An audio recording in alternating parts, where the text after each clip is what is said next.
नमस्कार सबै लोकसेवा, शिक्षक सेवा र अन्य प्रतिस्पर्धात्मक परीक्षाका प्रतियोगीहरूलाई। आज गोरखापत्र ज्ञानसागर विक्रम 78 साल भदौ महिना 30 गतेको ज्ञानसागरले उपस्थित भएका छौँ र साथीहरू भिडियो सुरु गरौँ। प्रश्न नम्बर 1। अर्थमन्त्री जनार्दन शर्माद्वारा विक्रम सम्वत 78 साल भदौ 25 गते सङ्घीय संसदको प्रतिनिधि सभा बैठकमा प्रस्तुत गरिएको बजेट प्रतिस्थापन बजेटको राशि कति रहेको छ? रु 16 खर्ब 32 अर्ब 83 करोड। 16 खर्ब 32 अर्ब 83 करोड। अघिल्लो सरकारले अध्यादेश मार्फत ल्याएको बजेटभन्दा यो बजेट करिब 15 अर्ब रुपियाँले कमी रहेको।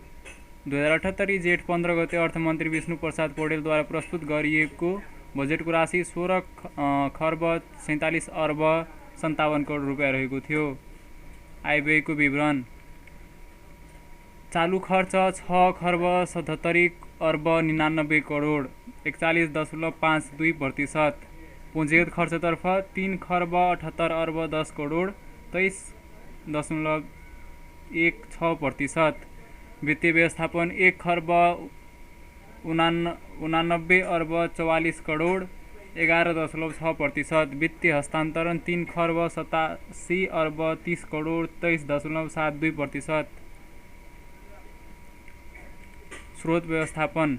राजस्व 10 खर्ब 50 अर्ब 82 करोड। वैदेशिक अनुदान 59 अर्ब 92 करोड।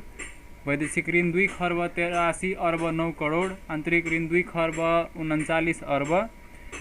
वित्तीय हस्तान्तरणतर्फ विनियोजित बजेटमध्ये चालू खर्चमा समानीकरण अनुदान सहित रु 3 खर्ब 25 अर्ब 75 करोड 84.11% र पुँजीगत तर्फ 61 अर्ब 55 करोड 15.89% रहेको।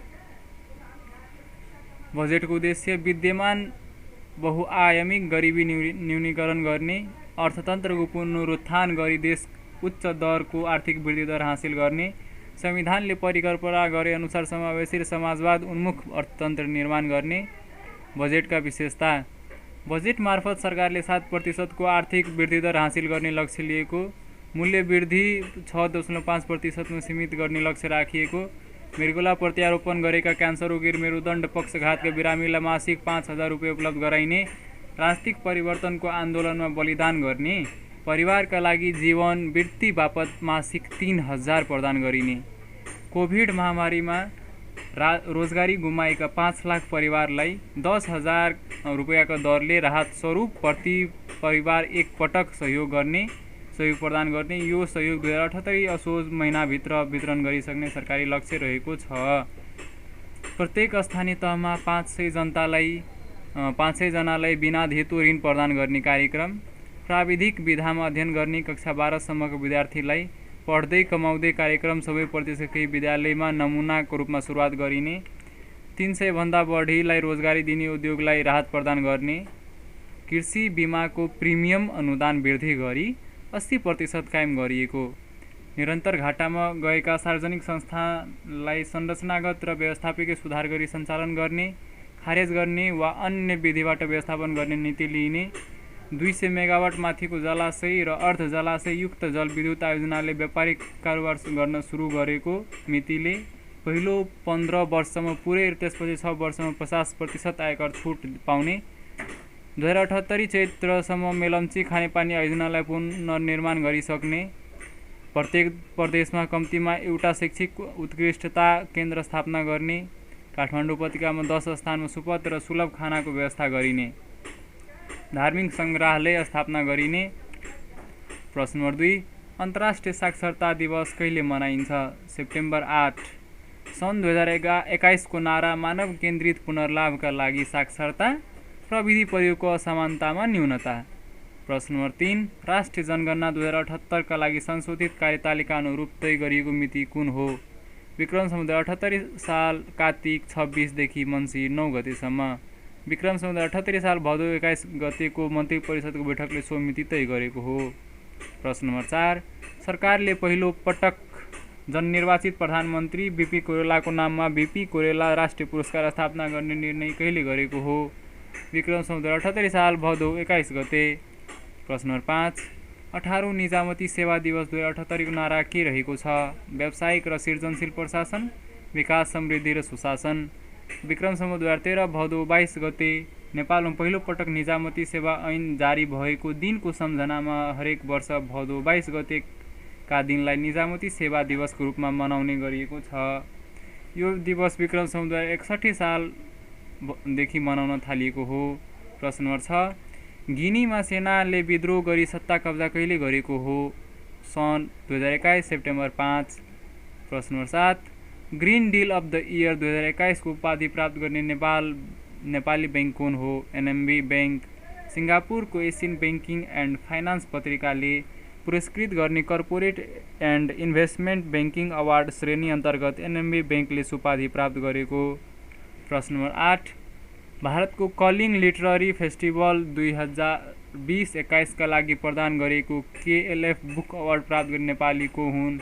वसन्त चौधरी, उद्योगपति, साहित्यकार। प्रश्न नम्बर 9, निजामती सेवा दिवस 2078 को अवसरमा उत्कृष्ट निजामती सेवा पुरस्कारबाट पुरस्कृत हुने निजामती कर्मचारी को हुन्? 1. विमल पौडेल, सह रजिस्ट्रार, सर्वोच्च अदालत। 2. डाक्टर किरण रूपाखेती, सहसचिव, राष्ट्रिय आयोजना आयोग। नम्बर 3, राजेन्द्र केसी, सहसचिव, अदुअ। 4. विष्णुदत्त गौतम, सहसचिव, सङ्घीय मामिला तथा साप्र मन्त्रालय। प्रश्न नम्बर 5, भीमसी तिङकरी, निर्देशक, स्वास्थ्य सेवा विभाग। नम्बर 6, हरिशङ्कर गेवाली, उपन्यायाधिवक्ता, महान्यायाधिवक्ताको कार्यालय। प्रश्न नम्बर 7, नेत्र प्रसाद पौडेल, निर्देशक, महालेखा परीक्षकको कार्यालय। 8, सुमना अर्याल वाग्ले, निर्देशक, भूमि व्यवस्थापन तथा अभिलेख विभाग। 9, छविलाल सुवेदी, प्रमुख प्रशासकीय अधिकृत, बेनी नगरपालिका, म्याग्दी। 10, कमला ढकाल काफले, नायब सुब्बा, महिला तथा बालबालिका विभाग। त्यस्तै सो अवसरमा निजामती सेवाबाट सम्मानित हुने 30 जना निजामती कर्मचारीहरूमा लक्ष्मीकुमार बस्नेत, सहसचिव, ज्ञानराज सुवेदी, सहसचिव, कौशलचन्द्र सुवेदी, सहसचिव, विष्णु प्रसाद शर्मा, सहसचिव, दिलीप कुमार गौतम, उपसचिव, भोला प्रसाद चापागाई, उपसचिव, शान्ता नेपाल मरासिनी, उपसचिव, डाक्टर भोजराज शर्मा काफले, उपसचिव, गुरुप्रसाद वाग्ले, उपन्यायाधिवक्ता, Bipul Kumar Laldas, senior divisional engineer, Suryaprasad Sapkota, उपसचिव, Kedar Prasad Nepal, senior divisional engineer, Bigyan Banjara नापी अधिकृत, प्रमिला वाग्ले, कृषि विकास अधिकृत, कुलशेखर अर्याल, शाखा अधिकृत, शीला गेवाली, सहायक वन अधिकृत, सुजित कुमार सिंह, कर अधिकृत, महेश विक्रम लागेजु, शाखा अधिकृत, भक्ति प्रसाद भट्टराई, लेखा अधिकृत, भेषराज पन्थ, प्रमुख प्रशासकीय अधिकृत, विन्ध्या कार्की, लेखा अधिकृत, जलेश्वर राम, शाखा अधिकृत, जिज्ञासा राई याङ खुरुङ, इन्जिनियर, भरत प्रसाद तिमिल सेना, टानासु, उत्तम खनाल, वरिष्ठ मुद्रण सहायक, Khadananda Paudel, computer operator, KIC गलान, नायब सुब्बा, राम नरेश शाह, नायब सुब्बा, अमरसिंह लामा, कार्यालय सहयोगी, पूर्ण प्रसाद अगस्ती, कार्यालय सहयोगी। प्रश्न नम्बर 10, अन्तर्राष्ट्रिय प्रकृति संरक्षण कोष IUCN को रेड डाटा बुक लिस्टमा संवेदनशील सूचीमा समावेश सन् 2021 जनवरीको नेपालको 2 चरा प्रजाति कुन हुन्? राग महाचिल, कुरारी, फ्यालफ्याले। प्रश्न नम्बर 11, नेपालमा चराको स्वर्ग चिनिने ठाउँलाई कुन ठाउँलाई चिनिन्छ? कोसीटपु वन्यजन्तु आरक्ष। प्रश्न नम्बर 12, विश्वको सबभन्दा लामो trekking route the Great Himalayan Trail कुन देशमा रहेको छ? नेपाल। प्रश्न नम्बर 13, नेपालमा सन् 2030 सम्ममा कुपोषण दर कति प्रतिशतमा झार्ने लक्ष्य लिएको छ? 14%। कुपोषणलाई सन् 2025 सम्ममा 24%मा र सन् 2030 सम्ममा 14%मा झार्ने लक्ष्य राखिएको। नेपालमा बालबालिकामा यो दर घट्दो क्रममा रहेको। सन् 2001 मा 57%मा रहेको कुपोषण 2016 मा 36%मा झरेको। नेपाल जनसाङ्ख्यिक तथा स्वास्थ्य सर्वेक्षण 2016 का अनुसार 5 वर्ष मुनिका बालबालिका मध्ये 36%मा पुड्कोपन, 27%मा कमतौल र 10%मा ख्याउटेपन रहेको। 5 वर्ष मुनिका बालबालिकाको अधिक तौल 1.2%, प्रजनन उमेरका महिलामा दुब्लोपन 17% रहेको। राष्ट्रिय सूक्ष्म पोषक तत्व सर्वेक्षण 2016 का अनुसार नेपालका 32% किशोर किशोरीमा भोकमरीको जोखिमका कारण पुड्कोपन देखिएको, त्यस्तै 23% किशोर र 14% किशोरीमा दुब्लोपन देखिएको। कुपोषणको समस्या समाधान गर्न सन् 2013 देखि 5 वर्षे बहुक्षेत्रीय पोषण योजना कार्यान्वयनमा ल्याइएको। पहिलो योजना सम्पन्न भएपछिले दोस्रो चरणको 5 वर्षे 2018 देखि 22 योजना कार्यान्वयनमा भएको। प्रश्न नम्बर 14 गुराँसे पोखरी कहाँ रहेको छ? ताप्लेजुङको मेरिङदेन गाउँपालिका। प्रश्न नम्बर 15 वैदेशिक रोजगारसँग सम्बन्धित गुनासो सुन्न सरकारले कल सेन्टरको सञ्चालन कहिलेदेखि गरेको हो? विक्रम 2075 साल चैत्र 18 गते। प्रश्न नम्बर 16 नेपाल र म्यानमार बीच व्यापार र लगानी सम्बन्धी सम्झौता कहिले भएको हो? विक्रम 75 साल मङ्सिर 14 गते। सन् 2018 नोभेम्बर 30 तारिकमा।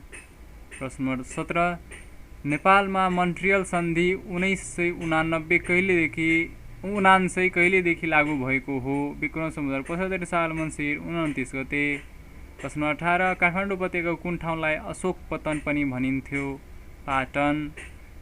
प्रश्न 19 सरकारले वैदेशिक रोजगार सूचना व्यवस्थापन प्रणाली कहिलेदेखि सञ्चालनमा ल्याउने निर्णय गरेको हो? विक्रम 75 साल भदौ 25 गते। प्रश्न नम्बर 20 प्रशान्त महासागरमा एल निनोको प्रभाव बढ्दा नेपालको मनसुनमा कस्तो प्रभाव पर्ने गरेको पाइन्छ? मनसुन कमजोर भई न्यून वर्षा हुने।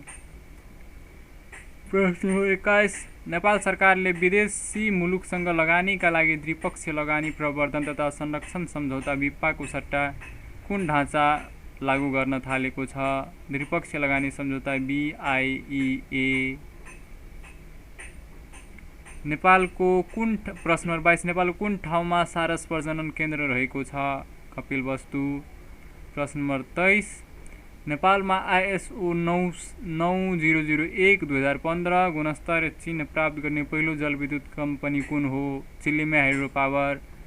ISO 9001 2015 गुणस्तर चिन्ह प्राप्त गर्ने पहिलो सरकारी कार्यालय जिल्ला प्रशासन कार्यालय रूपन्देही विभागमा राजधानी विभाग वाणिज्य ब्याङ्कमा नबिल ब्याङ्क रहेको। प्रश्न नम्बर 24 G20 को स्थापना कहिले भएको हो? विक्रम सन् 1979 सेप्टेम्बर 26 तारिकमा। ल आजको गोर्खापत्रको श्रृङ्खला यहीँ सकियो। अब अर्को बुधबार फेरि नयाँ गोर्खापत्र ज्ञानसागर लिएर आउने नै छौँ। तबसम्म धन्यवाद।